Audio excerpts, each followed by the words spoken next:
বাংলাদেশ সীমান্ত সংলগ্ন মায়ানমারের ২৭০ কিলোমিটার এলাকা সম্পূর্ণ নিয়ন্ত্রণ নিয়েছে আরাকান আর্মি।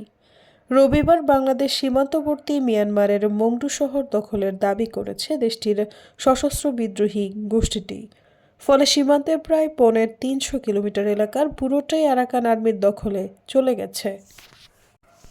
সশস্ত্র এই বিদ্রোহী গোষ্ঠীটি জানিয়েছে তারা কয়েক মাসের লড়াইয়ের পর রবিবার সকালে মংডু শহরের বাইরে অবস্থিত জান্তার সর্বশেষ সীমান্ত ঘাঁটি বর্ডার গার্ড পুলিশ ব্যাটালিয়ন নং ৫ দখল করেছে।